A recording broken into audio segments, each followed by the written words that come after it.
I have a Yamaha receiver, model number RX-V675. Right now I have an HDMI hooked into it. We get good picture, but we have no audio.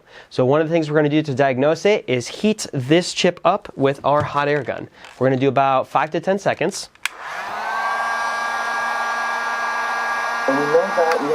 And our audio is back. That's not our issue. However, let me turn that down a little bit. So heating up this chip over here does temporarily bring our audio back. Now if I leave the device playing by itself, eventually the audio will go away again. Now on the internet we've seen a lot of let's reflow that chip to repair it. So let's remove the motherboard and take a closer look at it under the microscope and identify whether or not that's going to help us here. Alright, so taking a closer look here, so this chip is the one that we heated up, and I've seen other videos on YouTube that claim that we need to reflow and resolder the pins around and that'll fix the problem. I don't believe that that's the case, and here's why. With my dental tool, I'm going to be scraping each one of those pins that connects the chip to the board, and if we truly had cracked solder joints or bad joints, then the pins would be loose and bending under the pressure from my tool, and they'd be moving. Right now it looks like every single pin is soldered on correctly and none of them are moving around, so there's no crack joints there. Let's do this side.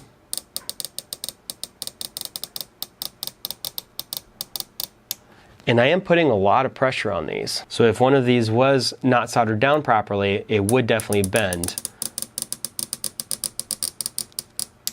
Okay, good there too. And now our last side. Okay, so to me that does prove that this chip does not have any pins with cracked solder joints, but it doesn't mean that there isn't a cracked solder joint. And what I mean by that is that there is a ground pad below this chip that connects to the PCB. Now I do have a feeling that that is what the issue is. So what we're going to do is completely remove the chip, put new solder below the chip, and then reinstall it on, and then we'll live test for a long time to confirm that that resolved the issue. To do that, I am going to require a lot of heat, so I'm going to get my bottom heater, and then we're going to use hot air from the top to remove the chip. So we've been preheating for some time now. I'm going to be adding some flux to our pins. And now we're going to be using our hot air for about 20 to 30 seconds. All right, I think we're about to approach that temperature here. All right, so we're not quite there.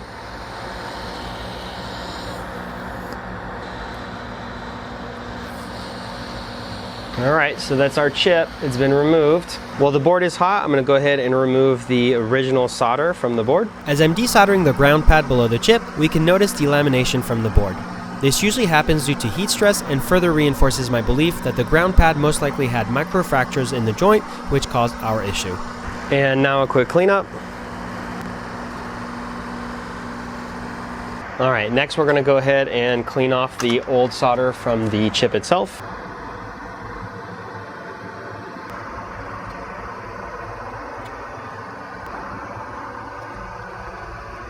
And then same thing, we'll clean up the flux off of the chip.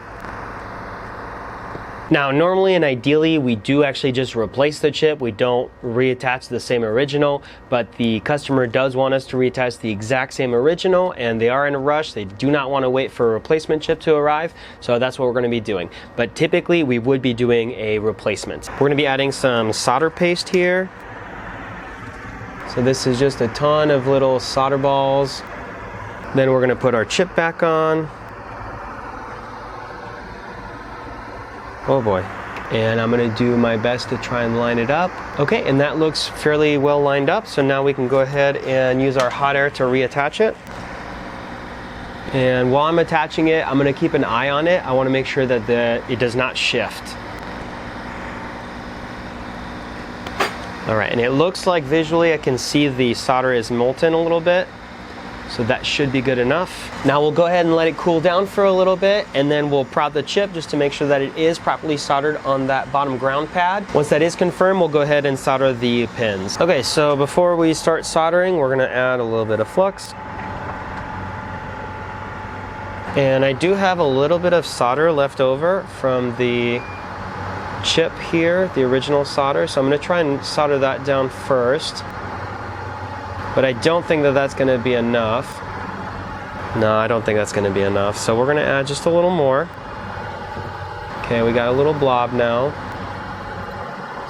Drag that all the way over.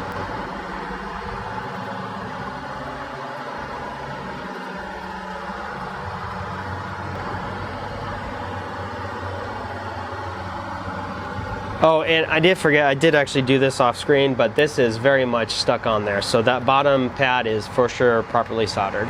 All right, now let's go ahead and do our rake test and make sure that I soldered everything in correctly.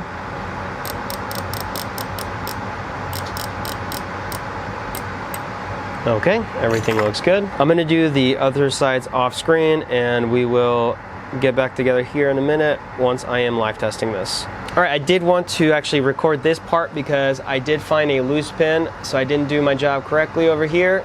This pin is loose, so when I raked it, it got bent. So I'm bending it back, and now we're gonna solder it back down.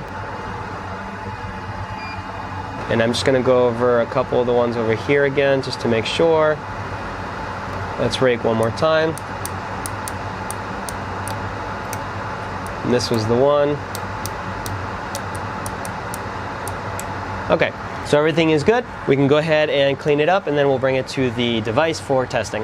All right, so we have the motherboard back into the device and right now we get the audio. So we're gonna let it run like that overnight and we'll reconvene tomorrow and make sure that everything's still working. All right, so the unit has been actually working for about 2 days now, overnight and throughout the entire day, and we have not had any issues with our audio or this chip right here. So we're gonna conclude that this unit is now properly fixed. We're gonna put it back together and have the customer come and pick it up. If you found the video helpful or useful, make sure to leave us a like and subscribe, and thanks for watching.